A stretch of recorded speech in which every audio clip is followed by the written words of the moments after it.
Hi friends, Happy New Year to all. In this video, we are going to see about the development of oral cavity.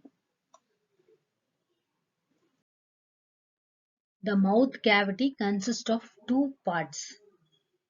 One is primitive part and second one is definitive part.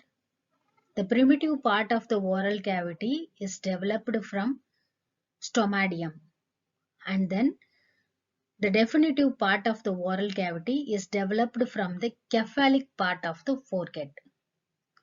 During fourth week, rupture of buccopharyngeal membrane occurs. So this is the ectodermal layer. The rupture of the buccopharyngeal membrane occurs, and then a connection occurs between the ectoderm and the endodermal layer. Whereas this cephalic part of the forehead, this one is the endodermal layer.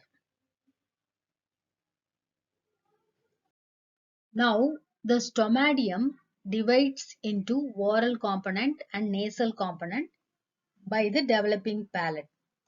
So here we can see the developing palate, which separates the stomatium into nasal component and oral component. The nasal component of the stomatium, which forms the mucous lining of the nasal cavity, nasal septum, and the upper part of the palate. And the oral component of the stomatium develops the mucous lining of the cheeks, gums, and lips and the enamel of the teeth.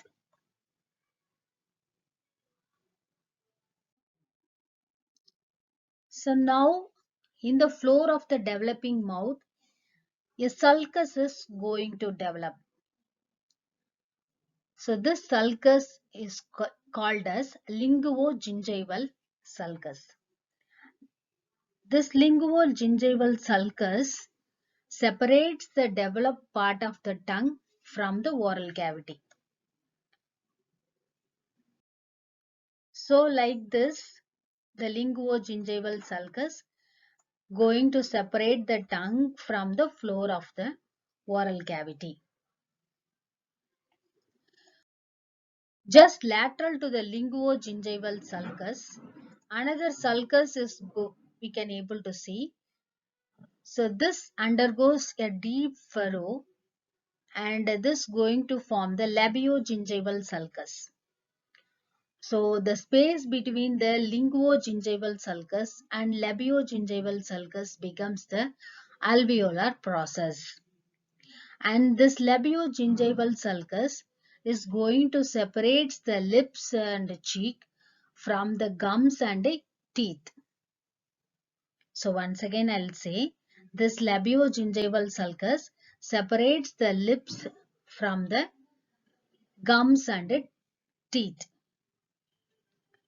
And the space between this, the area between the labiogingival sulcus and linguogingival sulcus, an elevated area we can able to observe. So this elevated area becomes the alveolar process. This we have seen in the lower jaw part.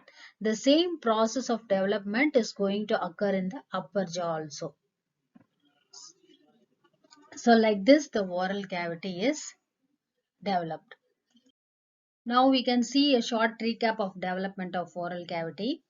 So the oral cavity is going to develop from the two part, that is a primitive part of oral and definitive part of the oral cavity. These two are developed from the stomatium and cephalic part of the forehead. And here we can remember the two components which is derived from the stomatium, oral component and nasal component of stomatium, and two sulcus, linguogingival sulcus and labiogingival sulcus. Linguogingival sulcus separates the tongue from the mouth cavity. Labiogingival sulcus separates the gums and teeth from the lips and cheek. And this two sulcus going to form alveolar process. That is the midpoint between these two sulcus going to form the alveolar process.